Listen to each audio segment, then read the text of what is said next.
Now, whenever there's a new camera coming out, there's always going to be a flood of people angry at that camera, when the reality is that there are now more options than ever of different cameras to choose from. But here's the thing that I don't want you to miss and what I think Sony is doing. Like, here's what I think their master plan is. First of all, there are a wide variety of Sony cameras out there, right? All the way from the ZV line up to the Cinema line. But there are certain gaps in that range that still need to be filled in, and that's why I think the Sony FX30 fills in a specific gap. There are a lot of Sony APS-C users out there, people that use the Sony a6600, the ZV-E10, and they have a lot of APS-C lenses, right? And in that group of people, there's gonna be a lot of content creators that wanna be serious about video production, but can't really afford a budget cinema camera like the Sony FX30. Like, that camera still costs $3,800. That's not so budget friendly for a lot of people.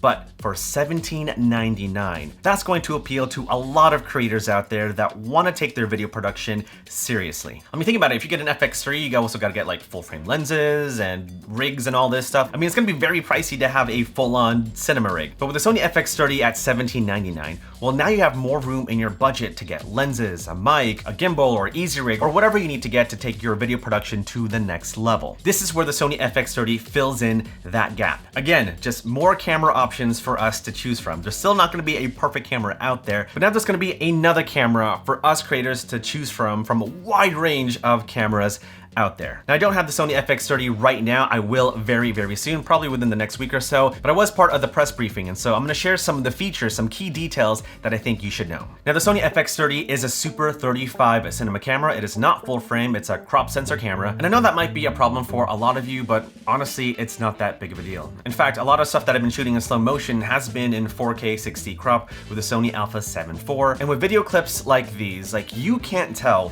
whether this footage was shot on a full frame camera or a crop sensor camera. It just looks really good. And speaking of looking good, the Sony FX30 has the same color reproduction as the Sony Cinema line.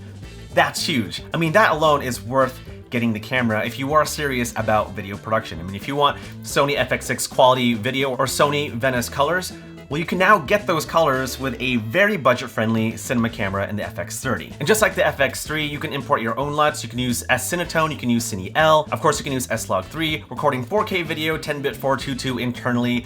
That's crazy. And if you want to use an external monitor like the Atomos Ninja 5, well, you can now record 16-bit raw video via HDMI, not at 3840 by 2860, but by 4672 by 2628. Come on, man, $1,700 for that? What? You also get the focus mapping feature like you do with the Sony Alpha 7 IV, breathing compensation, active stabilization, that's great. And with that, you have gyro data built within the metadata of the video files of the Sony FX30, so you can use those clips in Catalyst Browse, which there will be a plugin for Premiere Pro, finally, unless it's out already. I don't know if it's out yet. But all those features alone are very exciting in a very, very budget-friendly cinema camera. There's also a new menu tile system, which I think is really cool, and so if you want to change ISO or white balance or even frame rate, you can like tap these little tiles and change those parameters of the camera. And I think for the most part, it's very, very similar to the Sony FX3. Now, obviously the FX3 is a full frame cinema camera, where the FX30 is a Super 35. So you're not necessarily gonna get that full frame look as you would with the FX3, but if you use the right lenses, then you're not gonna be able to tell the difference between footage shot with the FX3 or the FX30. But because it is a Sony camera, not only can you use Sony APS-C lenses, but you can use any full frame Sony lens because of the E-mount system. There's like, what, 70 lenses to choose from? That's crazy. Now, if you're wondering about low light sensitivity, it's not gonna be as good as the FX3 or A7S III. It's just not. It does have dual base ISOs to have cleaner looking footage at ISO 800 and ISO 2500. And that may or may not upset a lot of people. I think for a lot of us A7S III users, like, we've been spoiled at shooting at ISO 12800. But again, this is a budget-friendly cinema camera at $17.99, and so there's going to be a lot of compromises. Regardless, it is still a fantastic camera that will give you the same look as the Sony cinema cameras. Now, there are some things that you should know in terms of compromises.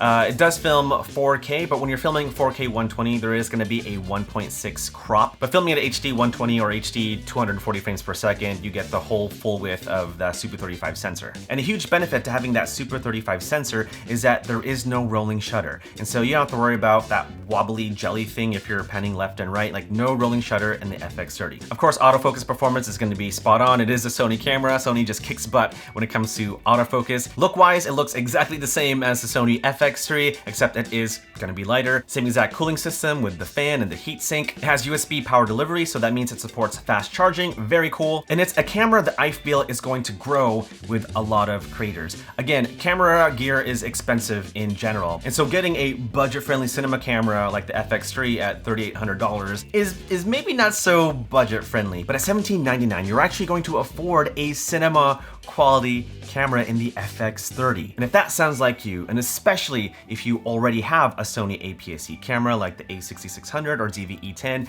and you have a few APS-C lenses, then the Sony FX30 might be the perfect camera for you. And if I had to pick 3 reasons why you should get the Sony FX30, it's 1, you get to have the same colors as the Sony Cinema line, you get to record 16-bit RAW video via HDMI, and 3, there is finally now a cinema camera that only cost $17.99. Crazy.